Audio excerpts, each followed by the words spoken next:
Hello, welcome to WorkinTalks with me, Hamad Al Amari, from my office here at Workington in M7, the heart of Doha and the hub for creatives. Today I sit across from Khalid Albaih, who is a political cartoonist, a freelance journalist, and a civil rights activist, and an entrepreneur, and someone who just wants the future to be better for his kids. So we talk about a lot of things. I thoroughly enjoyed our chat. I hope you do too. Don't forget to like, share, and subscribe. And of course, follow Khalid. It's worth it. Cheers. Enjoy the chat.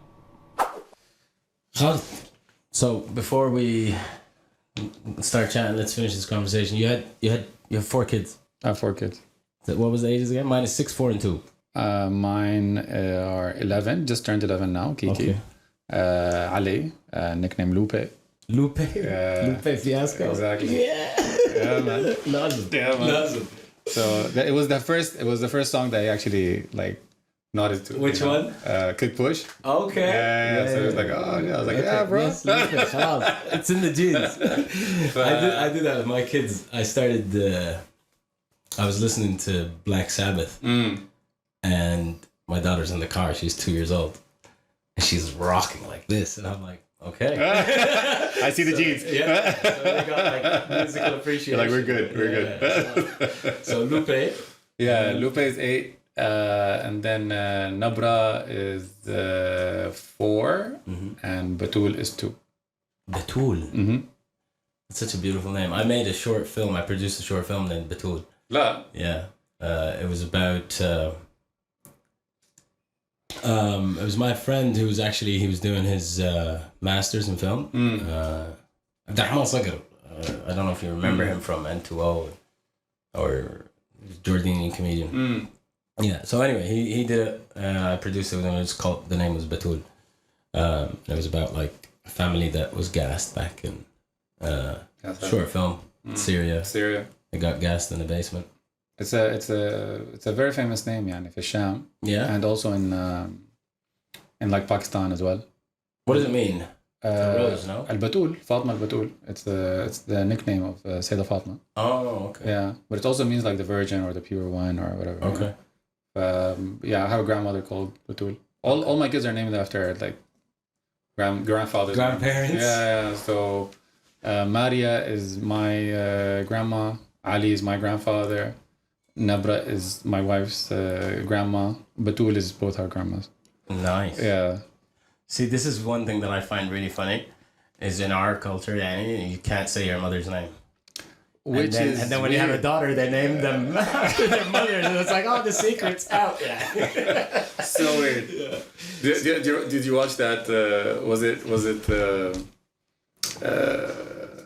the Kuwaiti guys, man? What are they called? The YouTube show. شنو يعني? They have a whole show about Chismamuk. Of course. These guys are so good. Yeah. Hilarious. It's just Yeah, they're so good. Yeah, they're really good. And I love how they just, they have that kind of brashness about them, like it's in your face. Yeah, and they're very they're very dark. It's a very dark comedy. It's nice. I like it. And it's a very alternative, amazing صراحة. Watching that at that time. that and Khalat. Yeah. And you guys started doing stuff, but you guys I did كلمة راس. See, the thing for me is we did that passion project. We did 1 season. Which was really good. It was very good, yeah. And that's why people still talk about it. I think it's because it's good. But it's 11 years old now. And I still get asked, where's the show? And I'm like, take it from my perspective is, in all this time, why wasn't there someone else who could do a show? Why is it still my responsibility to be the one who can, Well, you started it back then. You could do it again, man. Yeah, well, I guess I'm a bit older and more boring now. And I just want to have conversations. That's why you're here. This could be Kamatras. This is my over the years I've done so much, and I've been lucky to kind of meet very interesting people, but I never really get one-on-ones. We'd have 5 minutes, with you. I've been trying to talk to you like this for years. So you're finally here, and we're in Workington. Workington is where my office is. They're my partner in crime. They've facilitated for me what I need, and I can't thank them enough. And it's a good community, and I just want to stick around and see where it goes. But I feel like these kind of conversations are not only important to have, but people from all walks of life that we cross paths with, you never know what you'll pick up from. So you started off, I remember your Colin Kaepernick. You gave me a signed shirt. I still have it. Did I? Yeah, you signed. I told you, can I have two? Can I have one that I can wear and one that you can sign? And you're like, yeah. But before that, actually, There wasn't many of them, you know that? but it went nuts, and Spike Lee was wearing it. And Dave Chappelle, Spike Lee, a lot of people. Man. did you get the recognition for that? Not really. No.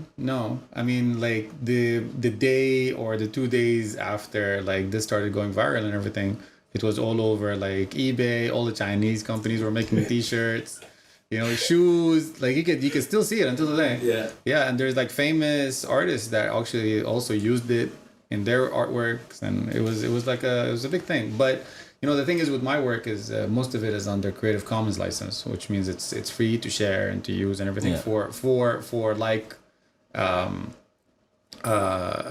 license. So it's if it's an NGO or education or whatever, it's absolutely free to do that. Yeah, but these are commercial. These are commercial. That was you the guys problem. are making money off of your. But to chase Chinese companies legally, that's like, that's a lot.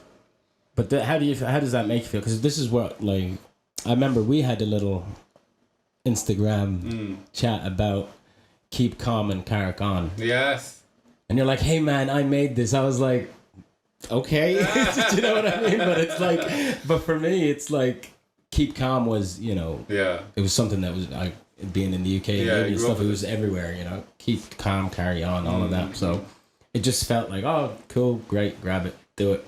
But you actually had one, you had designed one specifically with and I used something and you were like, no, that's mine. I'm like, no, it's not. It's not.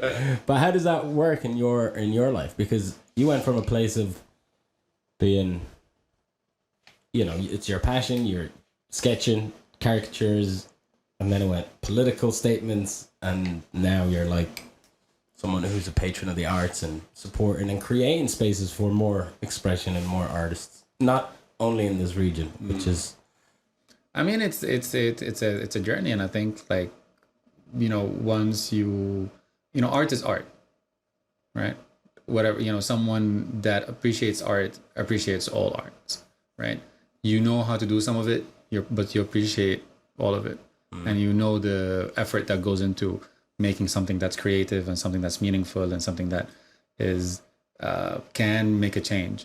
You know, so when I started, it was, you know, I always liked art, always. You know, I was always drawing. I was always trying to do cartoons. I was always trying to do, you know, always had ideas for comics, and I always had this. But yeah, and you know, like growing up in this part of the world, it's never like, you know, you're never. They were like, oh, you want to be an artist? Great, go ahead. You know? Never. You know, this is no one says that. Yeah, but see, this happened to me. Like, I came back 2011, having dropped out of university, got a job, started doing comedy. Then I became an artist overnight, and it was still like a, you know, socially seen as like, like you as an artist, you're like looked down on. It's nice to see that now it's like a thing, you know, like, oh, he's an artist, oh, amazing, you know, like there is that support, which is what we didn't, you know, it's great that that's where we are now. But I always kind of look back on those things where there were certain places where you were just like, they wouldn't give you the time of day. No, you know, absolutely not. And they wouldn't have any respect for you. No, and you know, I think the main thing, the main support was having to meet like-minded people, and for places that appreciate art to grow, you know? Yani, like working in Qatar museums was a huge part for me to appreciate doing art more, because you have a window of what people outside are doing. you know, and what artists are doing and what art has to do with our culture. And because when I first worked in Qatar museums, I was just like any kid that grew up here, you know. We go to the museum with the school and a school trip, and you see the thing, you're like, yeah, okay, great. And it's like things that you can see in your grandmother's house, you know. You're like, yeah, okay, amazing, you know. And you come back, and it wasn't a big deal, yeah. And it was like a very it's a visit that you do at the school, it's a school trip. And it wasn't made for us. It was literally made for like white people, you know. It was like made for Europeans to come and just this is how the Bedouins do this, and this is like, oh really? Yeah, you know, like these are how museums are made to begin with. Like that's the idea of a museum. Like the Europeans started museums just to show the museum of other people. Like these are how other people do things, you know. So and then when they were colonizing this area, or like most of the world, yani, they made museums for them. Yeah. You know, like, so when they come and visit, they know these things, and it's kind of like that. Yani. It wasn't made for the normal person. It wasn't our expression was not the important thing. No, it was just like, because we weren't the important thing. Yeah. No. So that's where it came from. But like the more time passed, and now like museums are a moving thing. They're not just things that are stacked in drawers, and just seeing that and being part of that and understanding that more, and especially working in the Museum of Islamic Art, and because you were always told that we were great, like this region was amazing, like the Islamic world, all of these things, but it was always related to religion, but when we had the museum, most people will come and visit and be like, they're expecting like the sword of so-and-so and and there's none of that. It was the Museum of Islamic Art. Yeah. Right. And this is where it's important, because it speaks about art. It speaks about how art was part of the culture, not only here, like from, China to Spain. Yeah. Right. Yeah. So all of that, this is how art, kind of, was the culture, Muslim culture, and how the Muslim culture influenced the art in these regions as well. Yeah. So for me, that was incredible, because looking at it now from a contemporary lens, when you say you want to be an artist, it's like, and your father would be like, I didn't hear that, let's brush through that, because that's not going to happen. Yeah. So the idea that the artisans at the time were respected. They were in the courts. They were they were commissioned by the Khalifas, and they were commissioned, and the architects, and everything that we look at is art. No country would be anywhere where it is right now without art. The pyramids, there's absolutely no use for it at all, except for it being art. So and the pharaoh liked it. Yeah, exactly. But it's like it's art. So So from there, it really kind of connected to. But then for you personally though, so that exposure, this didn't happen to you in like the early years of school. This was postgraduate. This was, when was the were you someone who was just always sketching? Was this just kind of a hobby, or did working for you in these kind of environments kind of go, oh, here, there's more that I can do, and this is me being an artist, and this is actually my expression? And was the exposure because of the world of the museums that you were in what led you to become? Yeah.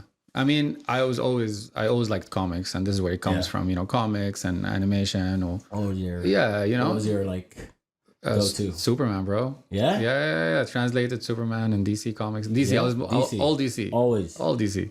All the time. Oh, really? Yeah, they suck now, but like, she's gonna upset some people here. Some people here. No, I was all DC, man. DC, all DC. See, I don't know that world at all, so it's fascinating because I hear you talk about it, and now you are someone who I see your work, and I'm like, okay, I was the guy outside. I'm the troublemaker. You know what I mean? I was the one kicking the ball against the wall, getting into fights. Mean people. I was a super nerd, man. Yeah. I mean, I was a nerd, but people assumed otherwise, and I looked like I'm not a nerd. I'm like this tall black guy, and everybody expects you to play basketball, which I did because I had to. But my thing was more of that, like I loved just being at home and reading comics and stuff. Okay. So this is where actually all started. But But that was never a career path. That was never. No, like, no, never. No way. No. But what I studied in uni, like, of course, it was like the big IT boom. You know, like I went to school in '99. This is when I started uni, and they don't even like. My dad even asked me, "It's like you're studying computers." I was like, "Okay," you know. It's like, you know, you like computers. I was like, Yeah. well, yeah. I use it. I use it. Is that what you mean? Like, I use it a lot, clearly. I was like, okay. So like we just went to like uni, and we said like computer for like a year, and then the university started an architecture and design program, and the best thing about it that it was an engineering degree, and that's all I had to tell my dad. I was like, hey, you know, I want to transfer. He's like, yeah, okay, cool. What is it? I was like, it is interior design engineering. He's like, okay, cool. Nothing. No question. Just the magic word. Just engineer. Because like, you know, they need to say it. Like they like, this is my son, engineer so-and-so. Yeah. You know, like you need to have something. Like when you say my son artist, no, it doesn't work. You know? Yeah. And unless you're like really far in, unless you're like really good years from now. Yeah, but that's and get this, but that's like the happens, approval, right? then you're okay. But that to get there, right? For anyone to get there, like to get to a place where you are in galleries and renowned for your work, it takes a lot of rejection. Yeah. It takes a lot of self-doubt. It's a long journey to get recognized. Absolutely. And no one knows those little moments, right? So for me, leaving university, so my family, my dad, PhD, brother's doing his master's, my sister's like, they're all academics. Like this is what we do. And I just like, hey, I'm gonna tell jokes, and I'm gonna set up a couple of businesses. Yeah. Cool. No. All right. Well, we'll see where it goes. Yeah. Exactly. Until this day, they're like, okay, what do you do? I'm like, well, just go on YouTube.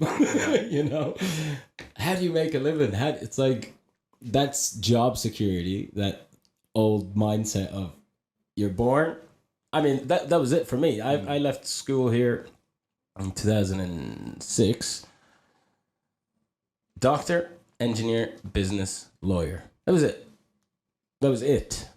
Anything outside of that was like, what do you mean? Yeah. You know, Accounting is like, you get away with not for us. No. No. No, you're not gonna be okay. No, for us it was like, you know, and I'm very lucky that my parents gave me that freedom. You know, it wasn't like I got accepted in all the universities here, and I chose to leave because I just couldn't assimilate. I grew up abroad, to come back, and then to be able to go and do it and, you know, take those risks and come back, and I have the environment where I can, like, I tell jokes about it now, but the reality is I do have a supportive family, which is great. Yeah. But to get to become an artist and to become someone who's like, oh, I know that guy, or I know his work, or there's a lot of, you know, in the dark that no one sees. These conversations or conflicts that you have with your parents or fellow with yourself. With yourself. Yeah. A lot. Oh yeah. Yeah. A lot. I'm still figuring it out. Exactly. You know, and I think that's where it comes from, you know, like you answer a lot of these questions, like, you know, I need to do this. Why do I need to do this? You know, and how long do I have to spend time on it?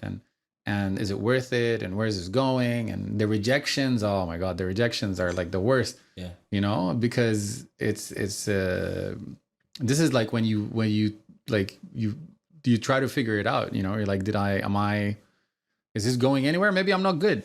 Yeah. Maybe I'm just not good. Yeah. You know? And, you know, social media comes into that as well, in terms of like, you know, if your thing doesn't get enough shares or likes, does that mean it sucks? Or, you know, what's happening? Or is it just the algorithms? Or, you know, like, so it's very hard to keep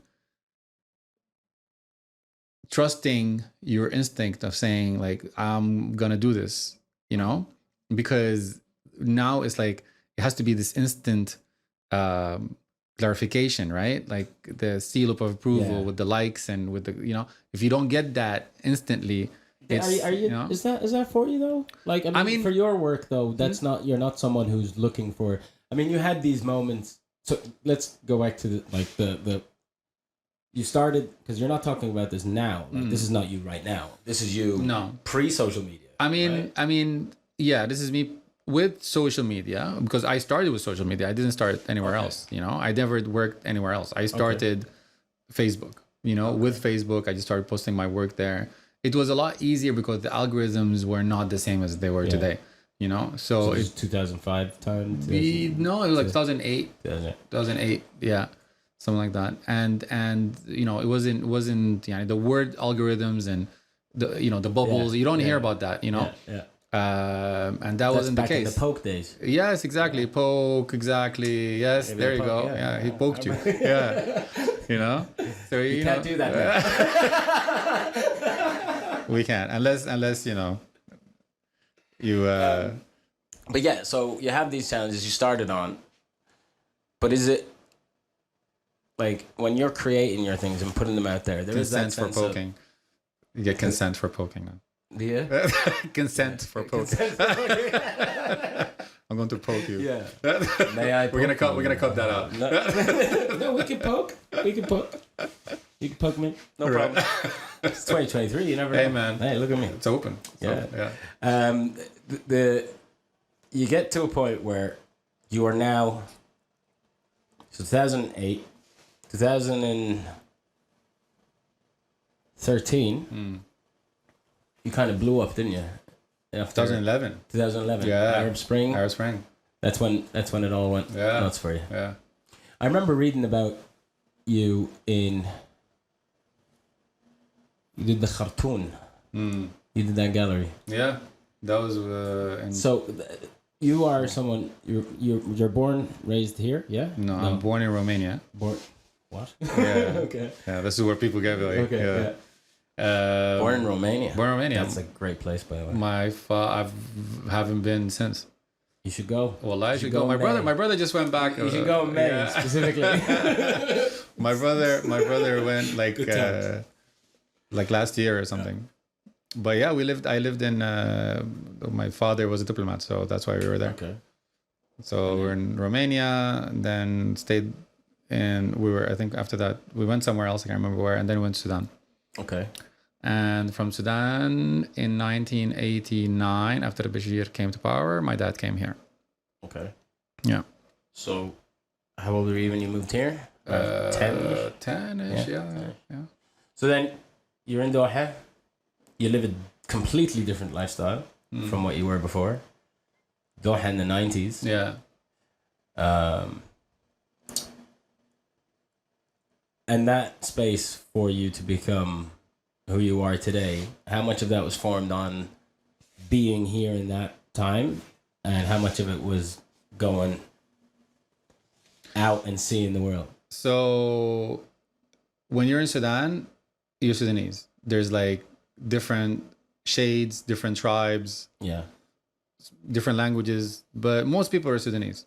You know, yani you get like the ambassador kids, that are there. You get the internationals, their parents work there.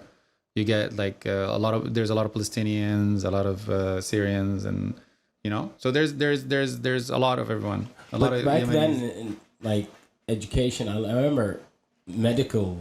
Like a lot of people from this region would go to Sudan in the 90s to study medicine. Yeah, military medicine, stuff like that. It was really good, but most people are Sudanese. Okay. So when we moved here, in my class there was like the whole Arab League. That was your new comment. Yeah, in the making. Everyone, dude. There was everybody. Yeah, we had everyone from everywhere. Yeah. And this is when you get to learn the accents, and you learn to you need to, like, you speak and everything. يعني السوري بتقلب مع سوري، اللبناني بتقلب مع لبناني, and you know the jokes, the inside jokes about everybody, and it's like this. It was incredible, because like you all of a sudden know everyone's problem. And for me, who's someone who was interested in politics, or just coming in from a country that just had a revolution, and this guy came to power, and so you hear the jokes, everybody's whispering like political jokes about whatever, and it's all the same jokes. It's the same jokes that we had, were the same jokes about Hosni Mubarak, were the same jokes about the king of blah blah blah. We had all these jokes. It was the same jokes. So this is when I realized like all the It's the same. Okay. We're going through the same things. We just don't know because we were young at the time. We just don't know. And it was a huge deal for me, and like just being in. So you that get space. plucked away from Sudan, where you're Sudani. Yeah. Now you're the Sudani. Yeah. In the class. Absolutely. With like the Yemeni, the Palestinian, the Jordanian, the Lebanese, and you have this just slap in your face culture from the whole Arab kind of region. Yeah. And that surely only adds value to you later on in life, right? Absolutely. I mean, instantly it adds value to you because it's just so much knowledge and just like, you know, culture but it's but was it you're at the risk of sounding like but you talk about it now like it was a unity and it was easy. Was it like that really back then? Was it not like you stick to your corner, corner where people were just getting on with it and moving? There was like a sense of community back then. Was because not a lot of people were in Qatar, bro. Yeah, I know. We were like, you know, what, 500,000 or whatever, you know. I mean, for me, I think we came back from America in '96 and we left again for Ireland in '97. So I had, 98, 97, and I remember, like, there's absolutely nothing to do. And when you're like a 9-year-old, you had the Farij. That was it. Yeah. Like the biggest sense of like adventure. Aladdin. Yeah. Was Aladdin Kingdom. Yeah. And that was like a trip. That was, yeah. Like that was, if you were on your best behavior and your dad was in a good mood, A lot of stars had to align. Exactly. And then you went to Aladdin. And it was the weekend. And the weekends were when? Thursday, Friday. And you were back in school. And it was just like, but we didn't do anything. It was only Friday. Thursday you were working, like you're in school. Thursday you're in school. Thursday, we'd leave. Oh yeah, Thursday we left actually. Yeah, we were in school. Yeah. Friday. Yeah, we were off Thursday and Friday. La, best Friday. Really? Yeah, best Friday, bro.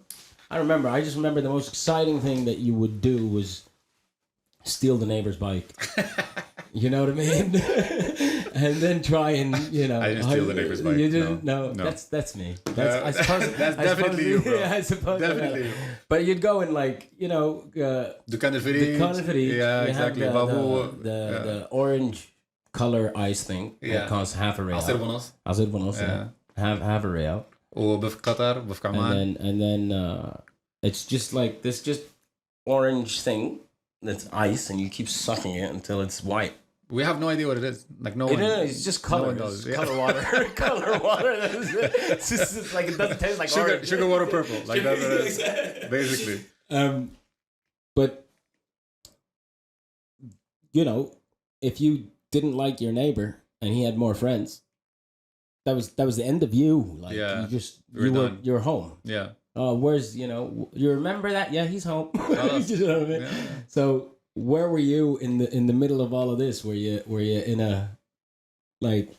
Was it a community? It was good. People were kind of, because there's not a lot to do, you were forced to kind of get along, or was it? So you had to play sports. You had to play sports. You had to figure it out. Play sports. Okay. So I played basketball for Nadi Qatar Sports Club. Yeah. And we played Nashi'in. And just because you're tall. Because I'm tall. That's exactly. It. Yeah. I kind of sucked for a bit, but then I got better at it. And you meet people. Yeah. So you were friends from school, and Al Farij, and it's a lot of people. And then of course there's the compound life.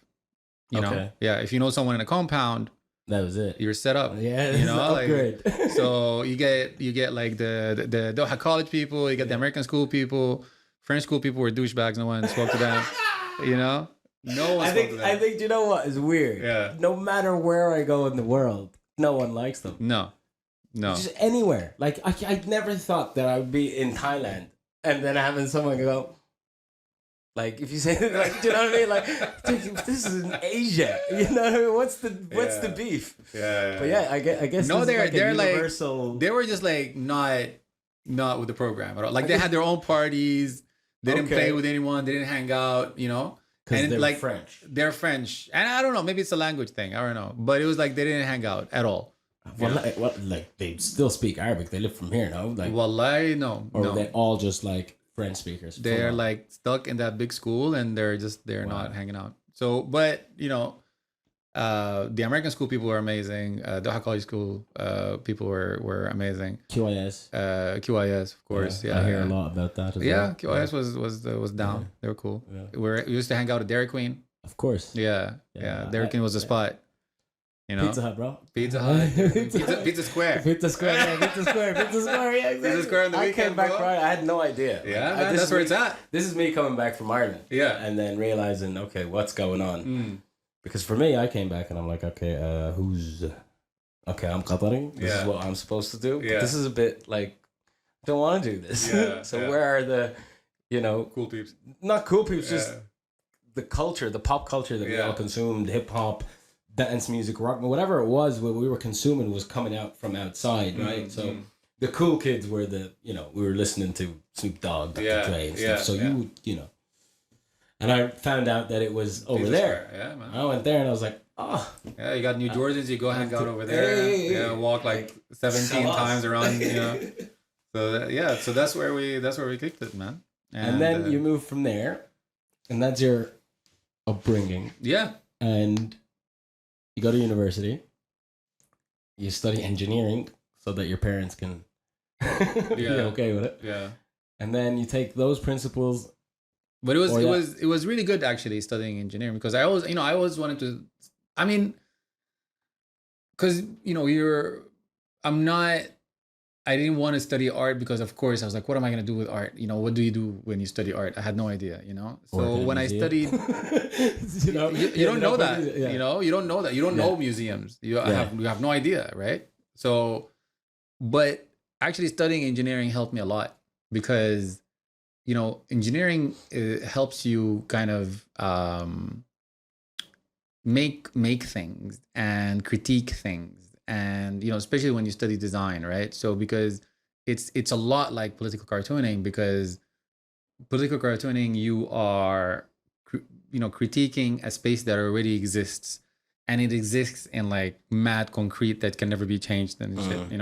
So when you study design, it's the same thing. You walk into a place and you're like, this is shit, this window should be here, this would move, So it's like instantly you're like, what can I do to make this better? How shit is my office? It's tight. We could move it around that, we could move it around. That's what I was doing in my head the whole time. I can see now. I know what he was looking at. I thought you were appreciating. I was like, okay, need to work, do some work here. So it's that, So it really helps you, because it's like it's constructive as well, because you want the space to look better, and that's exactly what you want in when critiquing a political situation or a social situation or whatever. It's like how do you see it? How else do you see it? How could it work? So would you not have that analytical view had you not studied engineering? Because I feel like, even though you were very young, you came here, you still were aware as to why you left. Yeah. Right? And then, 30 years later, you're back talking about the same topic with the revolution and the Arab Spring and what's going on in Sudan. And so would that life and that moment in your life not kind of enforce that analytical thinking that you'd have? Would you not just be critical of because of that? I mean, it's I think it's a lot of things that happen, It's like, because you see a human being as like a vessel, and the more you put on it, this mixture that happens is you. Yeah. So it's all these things that happen, moving from Sudan, being in Sudan, situations that happen. Something someone said to you that made you think, a book you read, a movie you saw, So all of these things make up what you think and how you are. And I was very lucky that I, and everyone I think is, going through their life, they can think of these moments that changed how things went, Yeah. And for you, engineering was those kind of design principles that you talked about with the critiquing a subject. Yeah. That outlook for you is, did you take those principles and apply it to your art? Yeah, because art is there is art for art's sake. I like to do sculptures, contemporary art, conceptual art. It's all about the idea. You have to read like a thing this big for you to understand what this thing is. Yeah. And it's about feelings and and stuff like that. But like when you do projects for like social change, or when you do things about politics, it can't be as ambiguous as that. Yeah. So it's not art for art's sake. Yeah. It's art for a reason. It's art. It's provocative. Yeah. Which have a message. Like which is design. Which is design, basically. Okay. Like we need to make a table. It needs to stand up. It needs to carry the weight. So how can we design this in a way that it looks good and is functional? That's design. That's not art. Yeah. Right. But art, I don't need it to work. I just need something that looks good, and this is how I feel. It's all about how I feel. Yeah. It's about me. But so this is the change that happened with engineering, is that now you're thinking practically, how does this work? How do I get here's the subject I want to tackle. Yeah.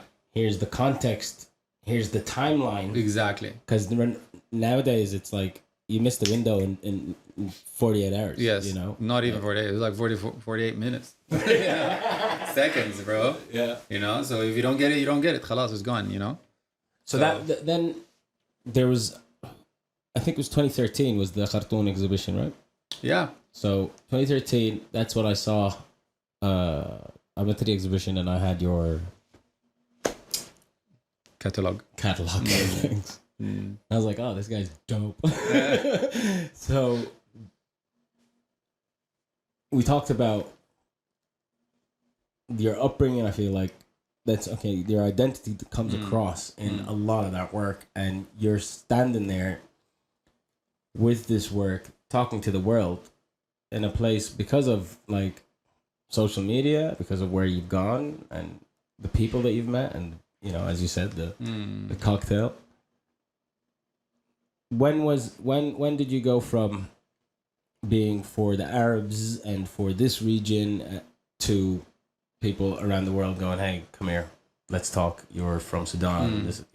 When was that? Because of the revolution, or was it before that? It was from day one, because I never spoke about anything local. I always try to so there's the borders that we had were that how can we reach everyone, right? Yeah. And I wanted to publish, I remember, with a newspaper, and then I literally got kicked out of that newspaper. They were like, this is terrible, first of all, and it's gonna get us in a lot of shit. and there's no speech bubbles. Yeah. Where are the speech bubbles? This is not even funny. And I was like, I don't want it to be funny. Didn't do it to make funny. So when I got kicked out of that editor's office, I was like, you know what? How many people read that newspaper anyways? Yeah. And that's exactly the problem. I don't want to reach those people to begin with. Think of that time, that the transition from what is now old media to social media, right? Like from newspapers and magazines or whatever to social media. Legacy media. It's what we're going through now, probably, like going from social media to this whatever ChatGPT, AI. I wanted to go there, because not only were you like the artist side of you, there's an entrepreneur in you as well. Yeah. There's different. So Fada'at was this. I remember we talked about it very briefly. Yeah. And go on. So it's that teaches you that you look internationally. I don't look at local. I don't see like the issues that I talk about, I always try to relate it to everybody. And one border was the reach, and social media solved that for me at the beginning. Yeah. As I said, it was a revolutionary thing that I've mastered really early on because of us growing up as the generation of the internet, basically. Yeah. And the other thing was the language. So I decided to do things without language. It's comment. It's like no comment, or I do it in English, so I reach other people. So that instantly made me international. Okay. At the time. Yeah. If you do that now, this is just normal. Yeah. Again, because there's another revolution in the way Yeah. it's happening now. Yeah. Like everything's gonna change, right? So it's that. So with that came thinking about solutions as well. So all right, so I've done the cartoons, things are happening, amazing, I'm going viral, sold, showed everywhere, published everywhere in the world, everywhere, literally, Yeah. And now what? So, and because of this mad like circle of news, the social media that gave me the power also made me powerless, because now I'm at the mercy of these new algorithms. I'm at the mercy of these companies that turned from like being public and for the public and being about Being like social. being Yeah. social, exactly, to being monsters that are just like milking you for money and attention and data, basically. Yeah. So that's where everything changes, and this is and like a new age of censorship that I'd like. Yeah, if you're not saying the thing that we like, then it's not gonna go anywhere. you're out, exactly. And this is what's happening to me now, and that's that's one of the reasons why I don't draw as much as I did anymore, because I feel that first of all, this is not. Hang on, you're gonna let that? You're telling me that this, like what it's going on around you now, is stopping you from expressing yourself? Really? Are you expressing yourself for the sake of the people's views, or are you expressing yourself for your own expression? But so if I'm expressing myself for my own expression, then I'm satisfied because I know how I think. The whole reason is to start a conversation. If I don't have that platform to start a conversation, to talk to people, and we have a discussion based on the whatever I've done, and we talk about it, and and this is how the internet was. Yeah. Now we don't have that, so there's no reason for me to do that. My work is obsolete. I don't think I don't reach as many people, and I don't create conversation as I did. So, and the other thing is, which is something that I'm writing about now, is that a cartoon is always like it's shortening something down. It's like the cartoonish vision of something, right? So it's like dumbing things down, simplifying things down, putting everything into like one thing, right? But that requires that the people that read these things, or that's political cartooning, but political cartooning, they need to understand the bigger issue. صح؟ يعني you need to know the nuance of what I'm talking about. So this is the shortened version of this. But now, because everything is like a 3-minute video, second video on TikTok or whatever, everything is shortened down. Everything is a cartoonish version of something. Everything. Every person you meet is a cartoonish version of themselves, because they're dumbing everything down because they have to fit it into these, short videos. The news is the same thing, right? So without neons, I'm doing cartoons of cartoons, really, which doesn't make sense. But like for me as a comedian, it was like what's happening in the world was fantastic, because it was just like, this is actually happening. Yeah. You know what I mean? Like, I'm doing 10 minutes later tonight, and I've got so much I want to say, but I've got to, bring it down to like 10 minutes, because that's the time that I have, right? And I don't even need to like be so critical anymore in terms of framing my 5 minutes, because I just sit and watch, and it's like things just keep coming. I feel like it's because we were, as you said, dumbing it down.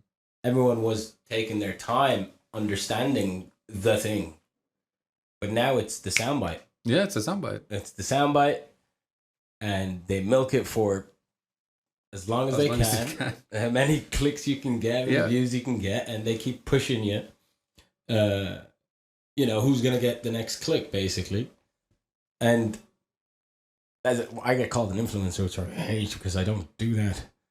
But I don't do that. I don't create the, like I have this guy. Do you know what I mean? He's the one who does this. Like I don't know how to do it. I write, I speak, I meet. This is why I want to do this, and hopefully anyone who could hear this might get some value in your journey. But you went from a place that your expression now, in the form that it is, with the new technologies that are available, shouldn't it give you more power to keep creating and keep expressing? Because if everything is that kind of, it's like a level playing field for you, though.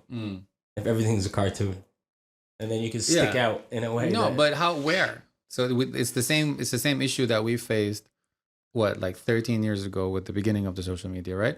Is that all the newspapers, most of the newspapers in the West are owned by Rupert Murdoch, right? Yeah. So now most of social media is owned by millionaires as well. It's the same thing. So we are the same level that we were. We were right back to where we were. Yeah. So we need to find new solutions for that's, like talking about the Fada and talking about like all the other projects that I do. It's that. It's basically trying to find the other solution of how we can make sure that we reach that moment that we reached 13 years ago when we used social media as a weapon, as a way to reach people and to talk to people and not to make, cartoons of cartoons. No, to make like nice detailed, analysis of what's happening, So that's why I started doing projects. That's why I did the Fada, which is basically like getting spaces. It's basically like a co-working space. Yeah. But that you can donate, right? So you can say, hey, I have this podcast studio. I will donate it every week for 2 hours. Okay. For free. You put it there, and if someone wants it, they'll ask you, hey man, I got this project. I want to use your thing for free. You're like, all right, go for it. And you got 2 hours, and you can use it as, if I don't know, like a municipality is turning a building down, before they tear it down, they can pin it and say like, you could use this. And an artist could say, I want to use it as a do mural. All right, go ahead, go do the mural. So it's kind of like taking over spaces legally. Okay. And I won a prize for it, and it was amazing, and we're doing it and everything. And then pandemic hit, and that crashed. So now you have to think again, how do I make this active? How do I, how does this work? Because it's the same thing again. It's about, as you said, are you going to stop expressing yourself? No, but this is how I express myself. This is how I need to help me and other people express themselves. So you're telling me that, that your kindness and creating these spaces is really to feed your own expression, and you're not happy with what exists on the internet, so you're gonna go create your own space, and do your own things, and you have your own community. Absolutely, because like I know, I've been in a lot of trouble because of my work. And I've been to jail. I've been to like, it was bad. It was tough, right? Okay, so we're not just gonna skim past that. What happened? When did you go to jail? You went to jail. Are we sure we want to talk about that? So you went to jail? Yeah. I was detained in Masr, and I was detained in other countries. So just for the cartoons? For my work, yeah. The same one that I saw, the same catalog? Dude, I'm working, Dude, I've been working since 2008, yani. Yeah. So it's a lot of stuff. Okay. فبس يعني and even in Sudan يعني it was a thing. You can't. Can you go to Sudan? No, Sudan I go. You can? Sudan I go. No. Sudan I go. I don't know what's gonna happen, but I go. عادي يعني. I don't know what's gonna happen. But a lot of countries I avoid. Yeah. So that's, so then this is when I realized that me doing this alone is not gonna work. Right? And this is when the engineering hits in, right? You're like, all right, okay, we need to create a community of people doing things. For them to do that, they need spaces to do that. Yeah. And this is what happens. And then I did like 2 books, and then I did the starting a library, because for you to create, you need references, and if you don't have references, then you're not gonna be able to. So you have to create a library, right? Everything is small scale, of course, And then I did the Sudan Artist Fund, which is also like, you fund artists, and it's all like based on like a sharing economy and all of that. So, but I try to do things that governments should be doing this, like here, and so working here gave me a lot of experience on how to do these things. Okay. Because I see how it's done when there's someone that cares about these things, Yeah. And working in the West also gave me the kind of the vision and the history of how things were done as well, and they're still done. So it's I take from whatever I get, and I try to funnel it back into like trying to make things better. That's what innovation is. That's what innovation is. Exactly. It's not like you have to create something new. You just you work with the means that you have. Exactly. And you take pieces that exist and are functional, but maybe it could be a little bit better. And then that added value is the. But all my work is for free. So my cartoons are under Creative Commons, so they're free to use and share and remix. The library is open source. It's a library. It's a library, not a bookshop. And the fund is a fund. So you give artists money for them to work with nothing in return. You can smoke cigarettes with the money. We don't care. This is for you. As long as you film it. And like let that be your artist. Exactly. Fund. What did you do? Exactly. I'm expressing myself. We don't care unless just tag us. So that's what we're doing. So it's all about that. Yeah. There's no entrepreneur kind of like scaling up and like doing whatever. I should definitely, because I'm broke as hell. I should do that. But it's really about, but for me it's about that. It's like, I think this is the base. The base should be that. This is, I feel like our generation, or I think we're close enough, but I remember having us going to a classroom, like in like groups, and one computer. Yeah. Do you know what I mean? Yeah. Like that generation, right? And then seeing, okay, where we are now and what's coming next, there is this sense of like everyone wanting to get back to this community because it's just gone a bit too mad. So you get technologies that are coming up that are, these kind of, I give you, you give me. Yeah. And it's like this communal barter, and that's what are you after? No, I just want to see what they called. Huh? We're good. No. We're good? Yeah. Is it weird being broke and busy? Because I'm the same.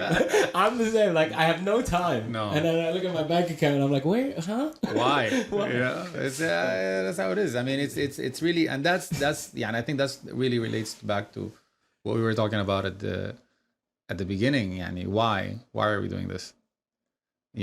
That's the whole point. Like, why? So why should I do this? Like, you're doing it. I'm doing it because I want a better world for my kids, man. I believe in a. You have to go there. It is. It's really. I believe that we're better. I believe that there's a better way of doing this. And I think I'm on the search for it. Where we're like, I mean, there's a narrative nowadays that family and having a good family and being someone who's part of a family is like a bad thing. It's like, what? Like, I can't believe we're like these conversations. Where's that, bro? Where are you reading this stuff? Huh? Where are you reading this stuff? It is like they're trying to like dismantle the normal, like the narrative of like from the West, basically. Like, oh, you can't, you have to abide by this new way of life, and if you are someone who has good relationship with your family and you have a God and you believe in a certain thing, and that's not the cool thing, that's not okay anymore, and that you have this the sense of an individual yes, it's good. Individuals, push them, allow them to have their,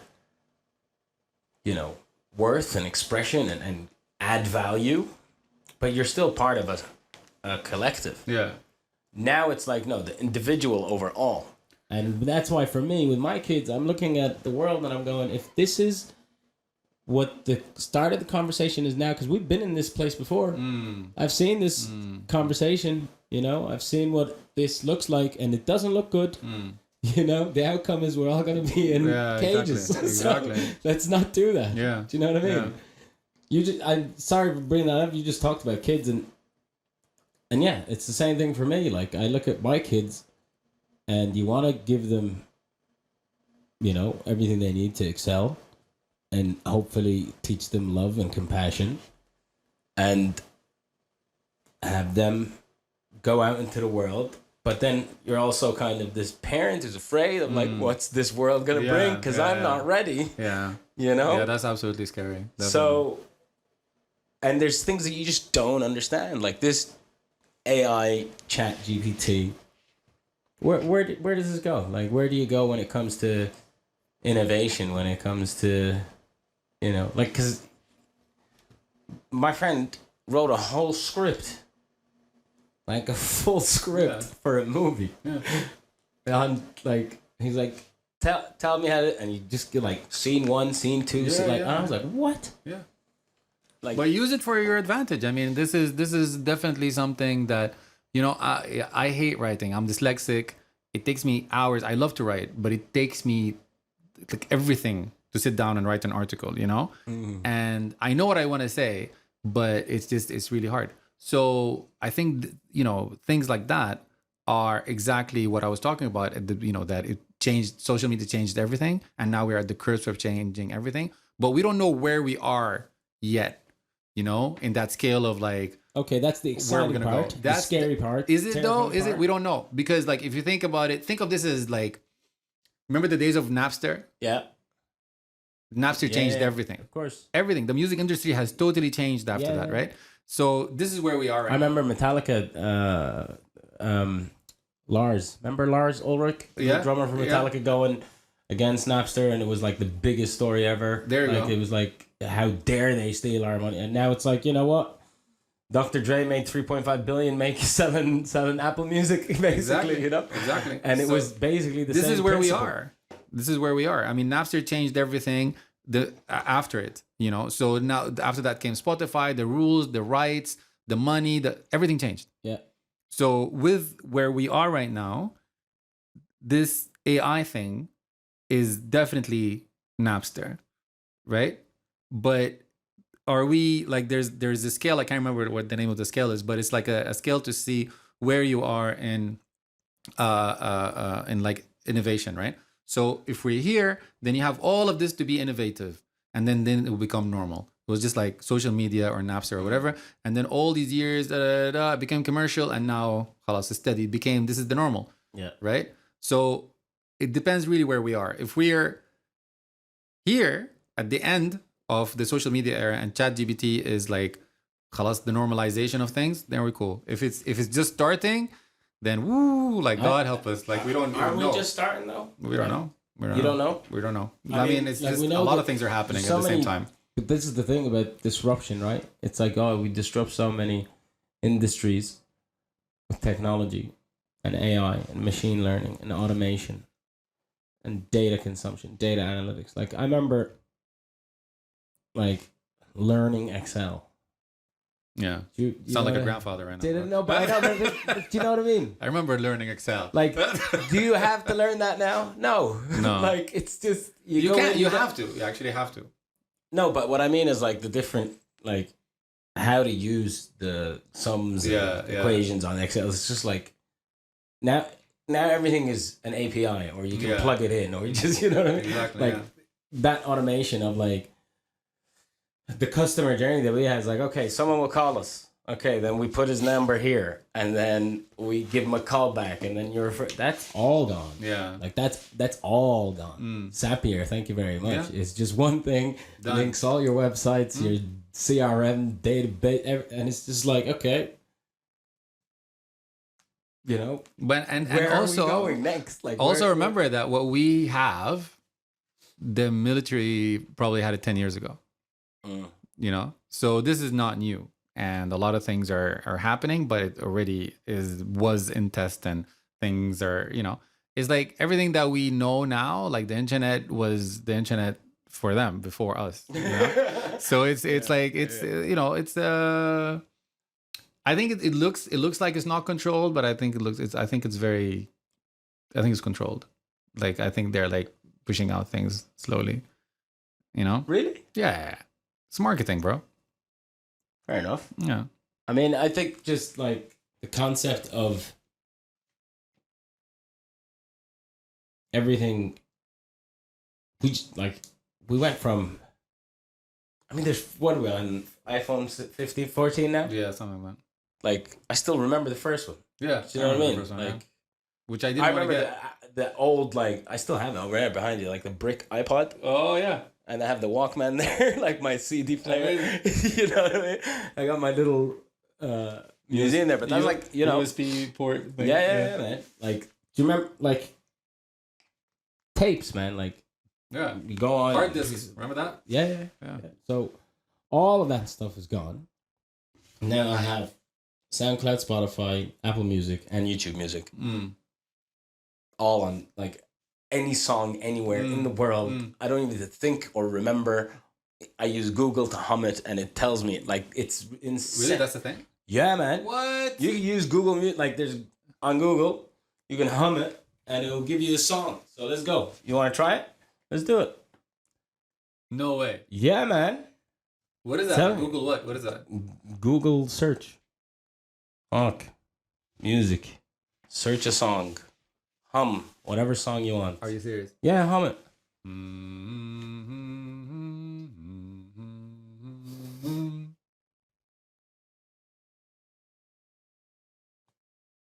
It's not happening, man. See? Told you it's not happening. It's not true. Huh. Crash Test Dummies. What? Did you? Was that it? Yeah. There you go. There you go. I'm not lying. Here you go. Where is it? Oh no, it's gone. It was there. It sounds like one of these. What? It gives you Pet Shop Boys and Crash Test Dummies. What? I didn't know that. There you go. Wow. See how insane it is? It's like Shazam, but like For you. yeah. For me and you. For grandma. Yeah, Remember it's like, no, it's not even that? grandma. It's like Shazam. It's Shazam for like a ladies. Like, what's that song? You know, like you have to go through like everything. Wow, I didn't know that. Yeah, man, it's insane. Like, I'm telling you, it's. What's the song called? By, That was what it's called, right? Yeah. So all of this stuff, I feel like there are certain things that will be obsolete and have become obsolete. Like we talked about accountants, for example. Like that was a career when we were like, you know. Yeah. That's not a. Is it a career now?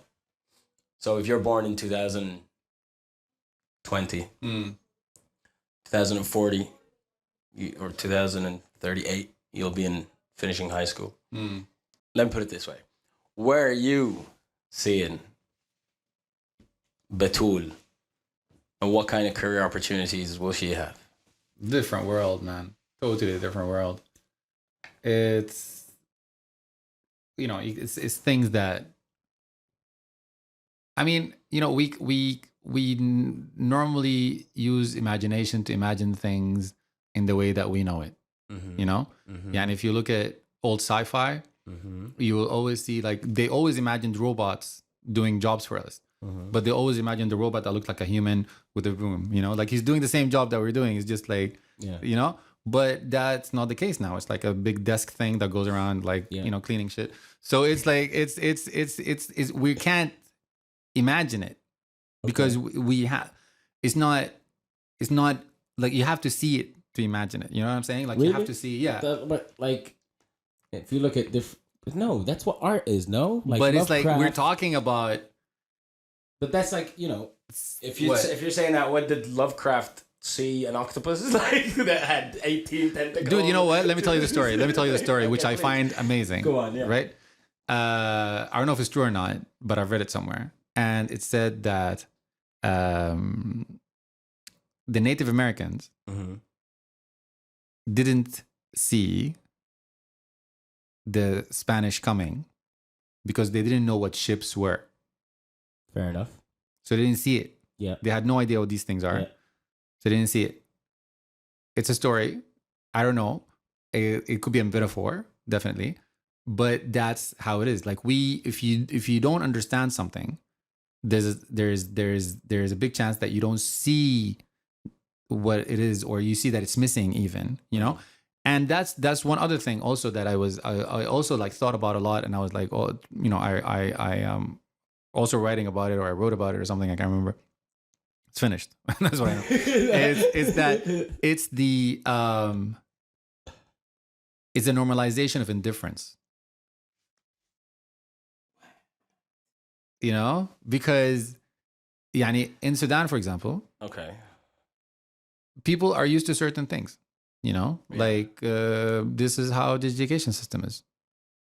You know, this is how the hospitals are. Yeah.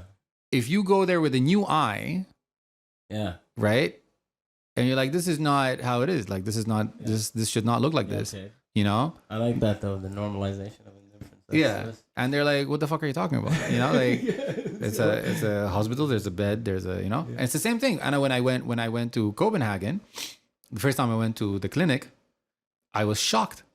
Yeah, and I walked into this clinic, which is like a flat in a it's the government GP, clinic. Yeah. Yes, the GP. Yeah. It's a flat in the neighborhood. I walked in. You wave your card at the machine. It tells you 10:30 Khalid, room 6. You know, and I'm sitting there. It's the waiting room. All white chairs from IKEA. There's a corner there with like Lego, kids playing. Everybody's silent. No one is crying. No one is like, this is like the opposite of what we have here. There's no like 15 nurses, nothing, none of that. You know, like even the kid is like playing in silent. You know, even he's supposed to be a sick kid, but he's cool. Like, you know, acting more grown up than I am. You know, he's like sitting there with his Lego, everything's cool. Yeah, I was in Al Ahli hospital, and I wrote this because this kid was having a tantrum. Yeah, because she was like swiping the magazines. And it wasn't working, like it wasn't an iPad, and she was losing it. And I'm looking at her mum, and I'm like, "What?" And the mum doesn't. On the phone, and I'm like, "Give her the thing to swipe," you know? Dude, they don't even like. They're not on the phone. Like there's a sign when you walk into the thing, like you can't be on the phone. You can't be loud on the phone.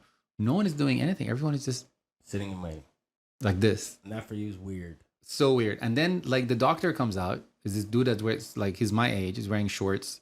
Doesn't look like a doctor at all. Yeah. Like, where's your lab, like bro? Yeah, like, hey, man. It's like the next startup. Don't trust this guy. You know, he looks normal and, down to earth and shit. So I was like, okay. He comes out. Khalid? I'm like, yeah, Khalid. He's like, he calls me into the room. I go into the room. Yeah. It's a very minimalistic office. Yeah. Office. He's sitting there. Computer. Chair. Bed. No skeleton, no his name with like a wooden fucking plaque, and there's no certificates and like there's like 15 nurses just waiting to like whatever. Nothing. He's sitting there, and I was like, how do I know you're a doctor, bro? Like, what is going on? Nothing. So that that is a very different thing than what we're used to. Yeah. Because we're used to it's just all this hype and the skeletons and the thing and his certificates and and it's just like it's not like that, and they don't know what we're talking about there, and we don't, because it's different things, Yeah. So, but our issue is that this works in the negative way. For example, like in Sudan, I'd be driving in the street. There's like a big pothole. They just drive around it and it's fine, and this pothole just becomes part of the normalization. It's just normal. It's just it's fine. Yeah. Like when you say there's a pothole, they're like, what are you talking about? Yeah. They don't see it anymore. Yeah. And that's the problem. When that becomes normal, that indifference becomes normal, that's the issue. Yeah. And that's what we need to change. So if that, like as a stand-up comedian, that's what you do. Yeah. You point out these things, that people don't see. Yeah. And I do it visually, and I do the same thing visually. I'm a sit-down comedian. I was like thinking about the normalization as the normalization of indifference in the next generation with the exposure of all of this tech, because now my 2-year-old, no one has to teach him how to search on a YouTube. He looks at the microphone thing. He's 2. He's got his iPad, presses it, Coco Melon, and I'm like, Yeah. do you know what I mean? Yeah. Yeah. Like, that for them is the normal. So what's the next thing going to be? Like, I find it fascinating that we still have an education system that we are the product of, and it still exists. Like, it's the same. It's amazing to look at. And I look at it and I'm going, I look at, you know, my nieces and I'm like, okay, they still go and they still have exams and, but you know, it's like there at one point in time, I feel like there are principles of academia that need to be instilled if you want to go into academia. But when it comes for fact checking and research and information and access to information, we have no idea what it's like. So why are we telling them what it should be like? Yeah.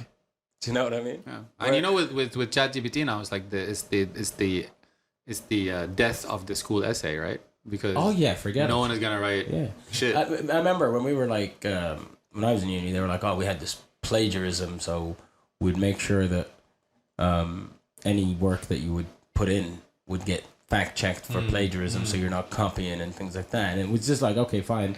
And it would always give you at any point you would always plagiarize because it's checking it on other texts, so you were gonna have some of the same kind of concepts. Excuse me.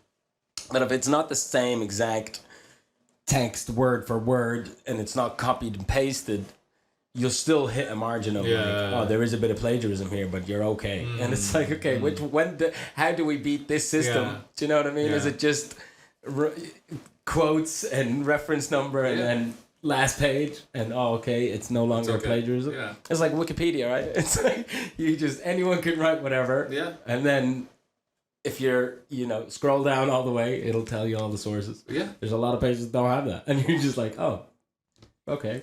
But it's a even for ChatGPT now, there's like they released there's a better version, isn't there? No, like they released a thing for that. So to check that it's not plagiarized. But that's the thing, like you create an environment, right? This is the environment, these are the rules, these are the parameters. Okay? And that was your child or a student or a young person.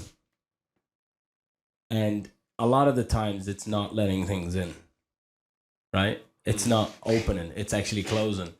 Because you don't want to deal with anything that comes. But you want to create this environment, like, okay, here's how you talk, here's how you think, do you know what I mean? So it's like programming. And for me, I was like, from a young age, I was just always like, I guess it was in me that just like, no. And, you'd get hit in school or whatever. And it was just like, but this is not okay. And I was just always like, no, like any kind, no. And when you ask, the answer was like, just cause. I was like, that's not convincing enough. I know I'm 11 and I don't look like I should matter, but it's not getting in. It was like, no, you're just wrong. We had in school in Ireland, we had a maths teacher who was brilliant, and he was teaching us algebra, and this was his saying was like, he's like, you take the x and you move it over there and it becomes a minus x, and then he would just go every time. That's it. And why? Why does a dog lick his bollocks?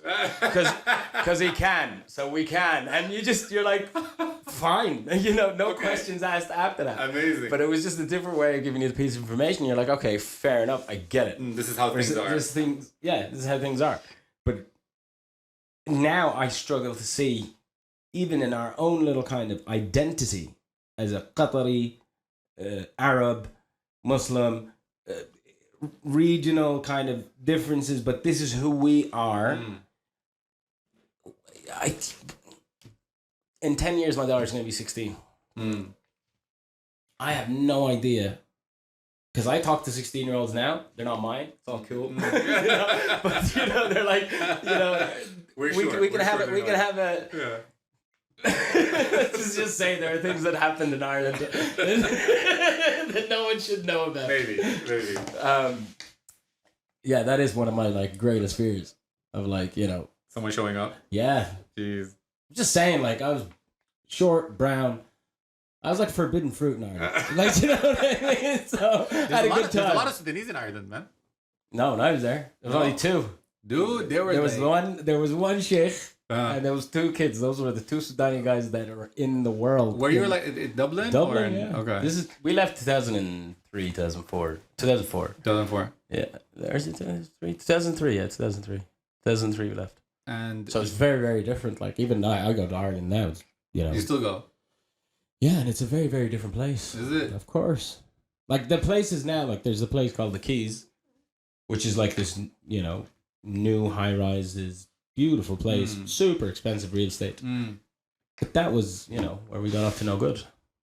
It's just it was the just hangout. It was just, you know, you went there to do all the naughty things. Yeah. And now it's like super. Oh yeah, now it's like €1 million for a flat. Oh wow. Yeah, Gentrification, no one can like afford level it. 100. No, but Ireland's done really well for itself in terms of it's got a lot of things going for it as a country. Economically, it's the only English speaking country in the EU, so that, you know, and then the tax incentives for people. Yeah. So you have Microsoft, Facebook, Google, all of their headquarters are there. So Without tax. no, there is. It's very. I think it's 10% or something like They that. said they're not taxing They're not Google taxing? or Amazon or whatever. Oh really? Yeah, it was like a big zero thing. tax. Yeah, not zero tax, but they're not paying enough for what they're doing. Yeah, but sure, they have. That's like, you know, that's everywhere now. Don't they just do that? Well, Like even I in don't know, America, but, like in America, it's like tax, like, you know what I mean? Like that's what we hear. I don't know. I just know I that. don't know. I just know that piece of information that they're in Ireland and they're not paying tax as they should. And it's No, okay. I think it's very low tax, like 8%, 10% or something. Like that. Okay. I'm not sure, but I'll if you're really keen, I'm not really okay, keen. good. I was gonna give it. All right. But like, no, this is the I mean, even for me now, anywhere I want to invest in or whatever, you look at these things and you're like, you know what? Where are the places that I can get the most for my money? And it's just natural, right? So even however big you are, but if it's your money and you want to make your money make you more money, and you're okay with that, so do those ones. You know what I mean? Yeah. Even if they have 600 billion, Exactly. but they want that 600 Which is billion. crazy. No one should have 600 billion. Like no one should have this much money, man. Yeah, but see, do you remember that like crypto boom? Yeah, Like when it was like 260 billion overnight. Yeah. Elon Musk is now worth 60 billion. Like he lost 200 billion or something. Yeah. overnight. It's just like we lived that. Like I don't know if you were paying a lot of attention to that period, but like The crypto stuff? crypto boom. Yeah, of course, yeah. And it was just nuts. Like and now it's like one of my friends, Hamad, come on, you should follow him just for his crypto. He just slates all these crypto boys. You know? Nah. Oh yeah, and he's like, he has all these memes about like McDonald's employees, like crypto boy. Crypto. I'm just like, it kills me. Anyway, But people are So like, you're- so Bitcoin kept it though. Bitcoin kept. yeah, but Bitcoin's at what, 19 now or something? I can't remember. I've been watching. It was just like a thing, and people were like, put your money. I was like, no, I'm not. No. Yeah. All the money? No. Some people did. Some people put a lot of money in. Some people lost a lot, everything. So, yes, I mean, again, you know, I'm just trying to make my money with what I have now, and it's not that easy. But in terms of what the future looks like, I feel I'm happy right now in Qatar where we have these ideas of community, the importance of expression, the ability to have a conversation that is not just one-sided anymore. Yeah. Right? It is a conversation. It's a dialogue. Before it was just like, you know, like there was a bit of a subservient kind of attitude of, oh, they're white. Yeah. They know. Yeah. Still is, but it's like, yeah, I went. Yeah. I sat with white. Hi. Yeah. I know. You know. I know what you're about. Yeah. I've seen the other side. I've seen it. Like this is the thing. I went to CBS in Ireland, yeah. which is Christian Brothers School. In Ireland, Is that like a Catholic or? Yeah. The other ones are Protestant, right? The North, yeah. North Ireland is Catholic. Okay. I went to Catholic school as well. You went to Catholic school? In Sudan, yeah. Sudan? Really? Kamboni College Khartoum, yeah. Kamboni? Kamboni. Yeah, he's an Italian saint. Okay. Yeah. He became a saint. They made him a saint. But he was. I wouldn't even think that there was a Catholic brother school in Sudan. Dude. Yeah. Yeah. And it was a good education system. Our school, yeah, amazing education system. But they hit you, eh? Oh hell yeah. Yeah, so that's the same in Ireland. Yeah. Like this is the thing. Got lashed. I'm looking at it. There's I came from America, and then I came to Qatar, and I lived in school, and I remember being 9 years old or 8 years old, and there was a 19-year-old in my class, full beard, every day, coming from the Muslim National School in Denver, Colorado. That's a shock. To the maroon bus, bro. Yeah. I was not getting on that bus. I remember that bus. Yeah. So you go there and you realize, they had the same kind of structure too. They had these teachers. They had corporal punishment in class. And it was like, okay. And they moved away from it, and then we moved away from it, and it just keeps everyone's kind of moving on to a place where now, luckily, our part of the world can speak and can say, look, there's a lot that's not so different, You might disagree with me on one or two things, but there's the same. 80% of us is the same, and everyone wants to. But they don't know that, though. That's the problem. And, the problem is that, again, it's that border, it's the language, because we here in this part of the world, most people are bilingual. You either speak Arabic and English or Arabic or French. Yeah. So we know what they're saying about us. It's like you overhearing someone that's speaking behind your back. Yeah. We know what you think about us, but they don't know us. They don't know our language. Is it because they don't know, or is it because they don't care? They don't care and they don't know. And because there's a difference. Because if you care, you would go and look. But why would you care? That's why would you care? Question. If someone tells you, you should care about Burkina Faso, you're like, what? Like, why? I have no idea. It's really, and it takes a lot for you to care about something, especially that has nothing to do with you at all, worlds away from you. So it's fine. It's not their job to care, but it's also our job to give things for people to care about, and that's again, it's about media, about creating a voice for yourself, an image. Because if you don't make an image for yourself, they're gonna make an image for you. But that's what it is. Yeah. So, in the World Cup, I think there's I think it's Hamad. He's a caricaturist. Hamad Al. Yes. Yeah.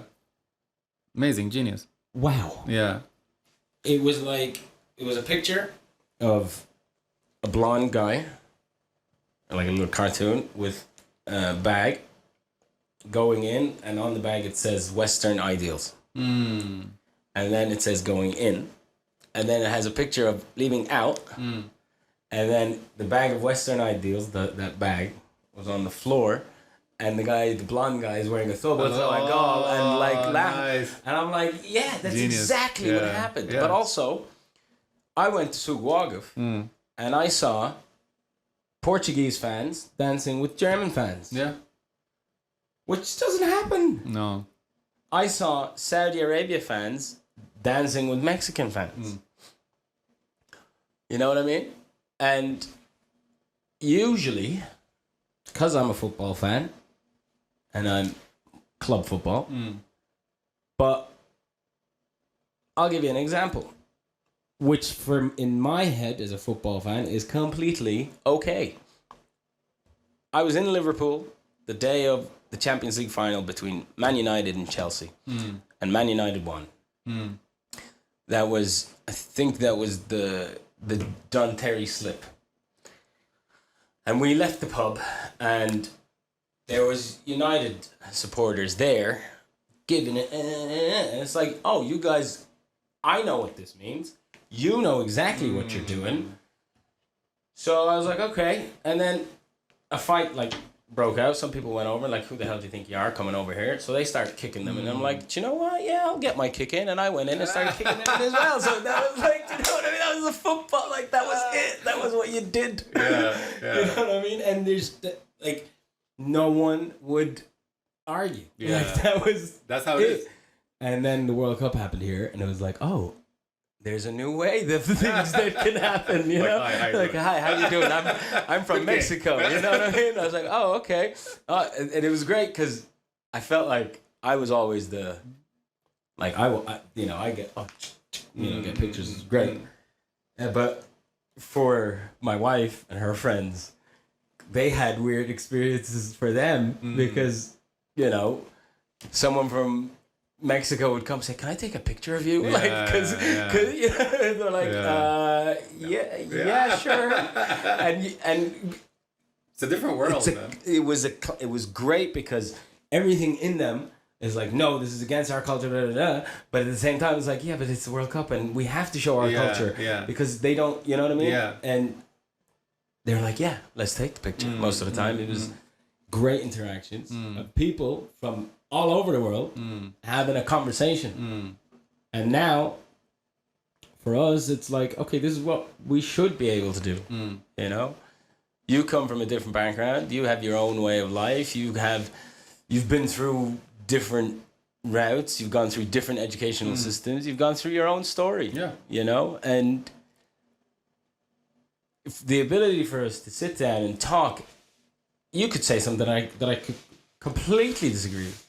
Doesn't matter. What's the worst that's gonna happen? If we disagree, it's fine. So what? Yeah. But I felt like when we were younger, it was not okay to disagree. And now we went through this phase of, you know, open dialogue, different cultures, and accessibility, chain information.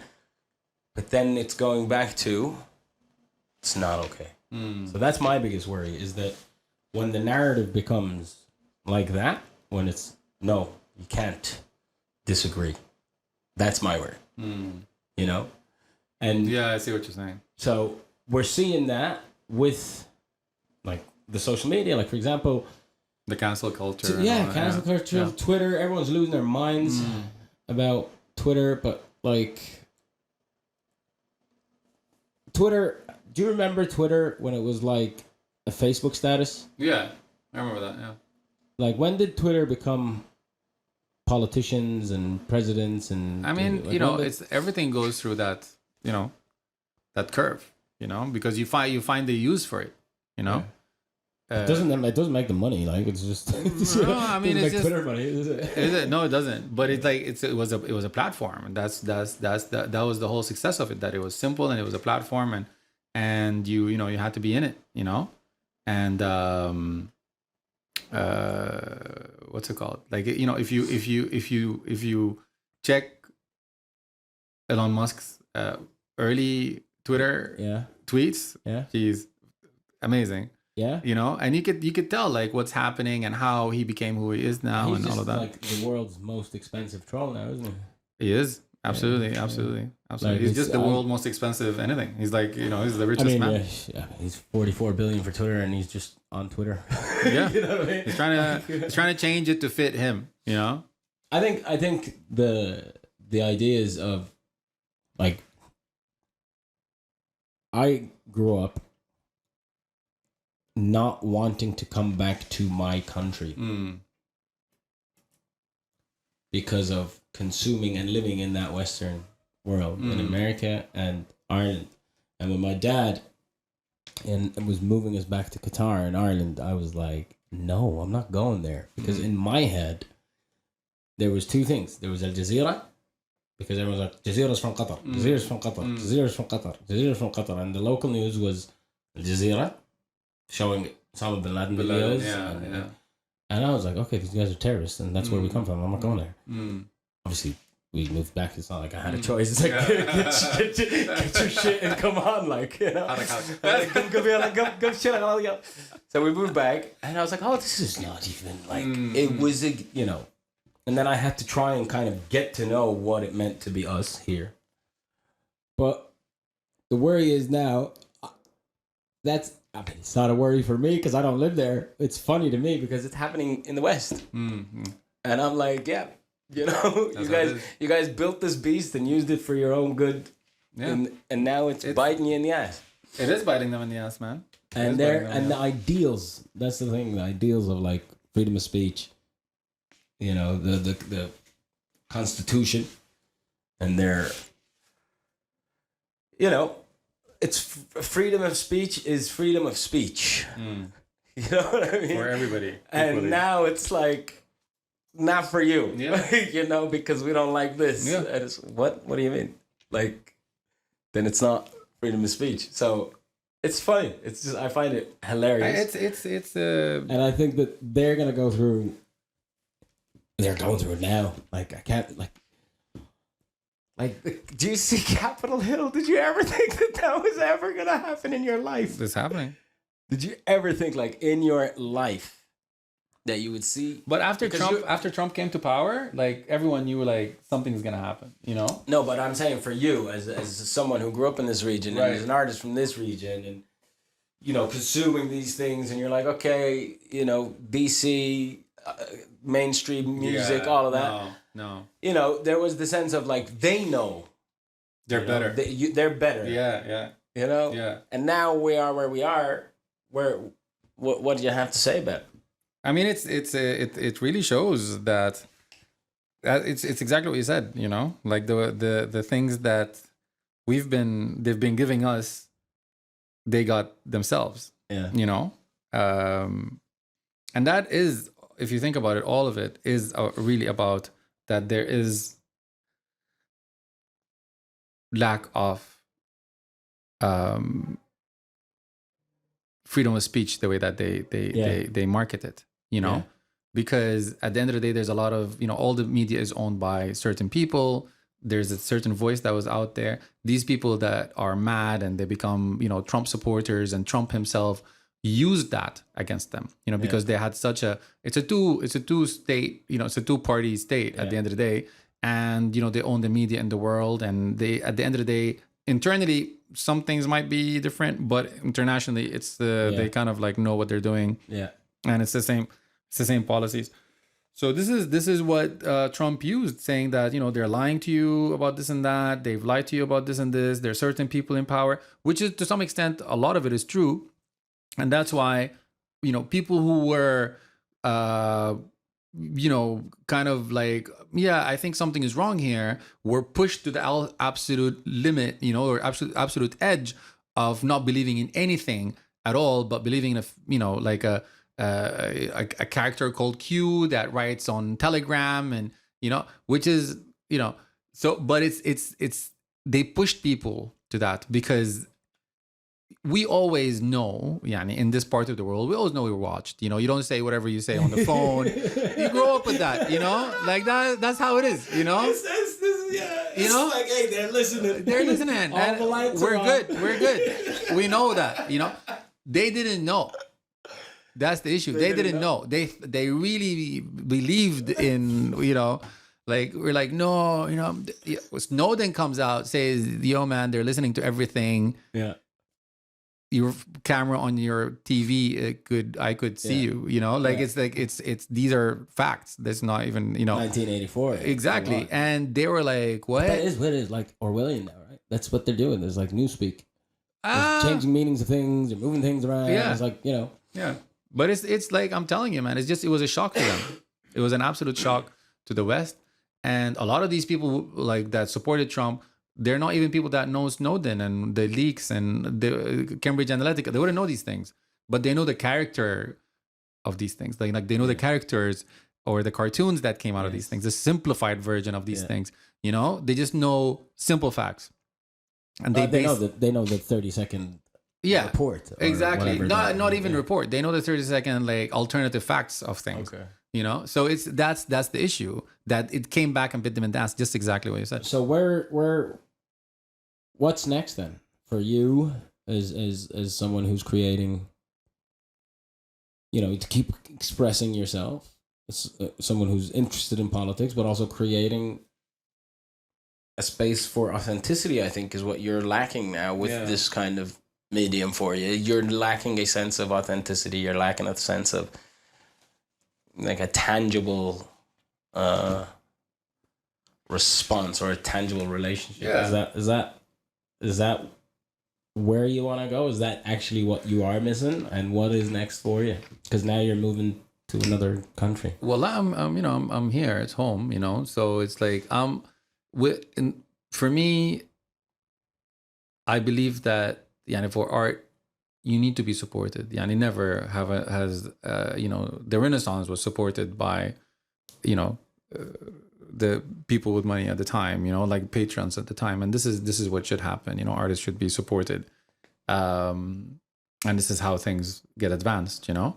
And for me, I believe in supporting artists because art means freedom of expression, and if there's freedom of expression, there's like community moves and things move and conversations happen, and we don't get to the situation where we believe in conspiracies and things like that, which a lot of it is true. It's not saying that it's not, but I'm just saying that the true ones, that we know what's true and what's not, and we can know and understand these facts. And that's the thing. So you need, as a baseline, you need to support art and artists, right, for you to create that conversation without propaganda.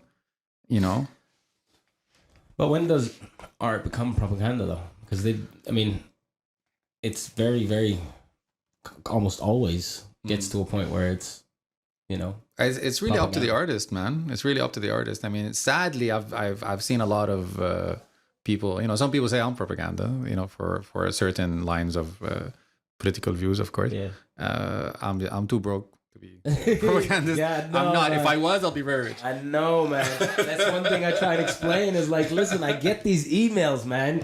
Should I just take the money and go? Well, seriously, man. Thought about it. So that's it. You just it's all up to you. What do you want to do? How do you see the future? How do you want? It depends.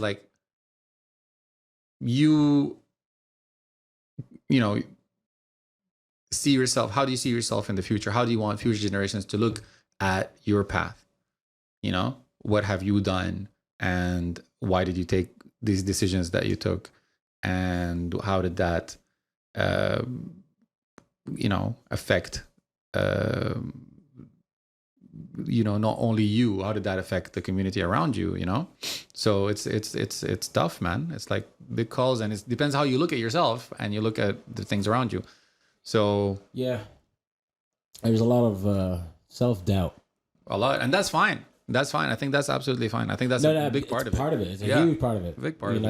When you're sitting there in the dark and this thing's on its own, and you're like, But it's also, this is because a lot of artists don't believe in they always want, perfection, yes. And that doesn't happen, and that's what keeps you going. You just never do it because it's not perfect. Yes, exactly. And it took me a while. It took me a while to be like, listen, not every presentation has to be an art piece. Yeah. Not every, as long as the words make sense on a piece of paper and get it out there. Yes. Otherwise, it's just not going to happen. And it took me, I lost money, I lost opportunities because of that kind of, I'm still trying to figure it out. I still try and, do what I feel is best for myself. Yeah. But it's tough when, my form of expression is words and a microphone. So you got it. Yeah. So you're here. Yeah. But yeah, you're doing it. Listen, you're moving to. We were talking about this before. I just want to know where people can follow you and what you're moving to do in Norway. I'm not moving to Norway. I'm coming from Norway. I was in Norway. Okay. I am. So my kids are there, and I'm basically back and forth here and to Sudan. But you're established. You still have a thing that in Norway that's keeping you there, right? Yeah. Which is, what was it? Yeah, it's a foundation. It's called Kawakibi Foundation. Kawakibi Foundation. Yeah, okay. And we work on different things, and some of it is like, disinformation and Shifa, which is another program that the guys are working on, and it's about working with activists that were affected with PTSD and so it's we look at finance, new ways of looking at finance and Islamic financing and crypto and Bitcoin mostly, things like that. So it's a future looking foundation, basically, and we try to see how the world will look like in 40 years from now and work towards what we want the world to look like in 40 years. So it's a nice project, and we're trying to get it off the ground and stuff. But yeah, man, I'm sadly still on social media. And, I don't even have a website, man. I'm only on social media. Yeah. And reach out. I'm very open. On Instagram or Twitter mostly, I think. Everything, man. Yeah. Instagram, Twitter, Facebook. I tried to go on Snapchat. I was like, not working. I don't use that. Because, the thing is with Snapchat is that this is where it stopped being social. This is when, you don't see comments, you don't see the people talking to each other. I just don't like TikTok the platform. I don't like the platform. I don't like the interaction with it. I don't like how it I just don't like it. I used to have it, and it was like a big source of income for me, and I just dropped it because it just got a bit ugly. Yeah. And it was causing me a lot more stress, really. Yeah. So at the end of the day, if you're not, I need to create things that make people, laugh, hopefully. But when I feed off of what comes at me, so if it's all bad, my jokes tend to be kind of me ranting at people rather than me telling a story that hopefully, will get me to laugh. But I got rid of Snapchat. Yeah, me too. A long time ago, and I went on a Twitter detox for some time. But now I like this Spaces thing. I think it's really fun. I just go into one room to the next and just listen. That's nice. It's There's Clubhouse for that as well. Yeah, Clubhouse. I was there at the launch of it, and it was so cool because it was the first time I was in different rooms in Clubhouse in Qatar with different Qataris and different classes, and it was just like, wow, these are real conversations happening with real people. Yeah, the voice makes a difference, And then now it's changed to everyone's got a fake name, and and it's like I went into a room the other day, and I was just for the sake of it, my mate was in there, and I checked in, and some guy had a random name. I'm like, I know you. We're like, Ana Arfik. He's like, no. I'm like, aren't you? He's like, no, don't. And he just left. I was like, I didn't know the rules. Like, if they're anonymous, they stay anonymous. I had no idea. Because I'm not anonymous. It's my face, my name. Yeah. And I love how... What is it? It was like why are they anonymous? What's going on? Just so they can say whatever they want. It's the same like trolls, like they could... It's the comment section in YouTube. It's just with audio. Yeah. No, that's horrible. It's just like,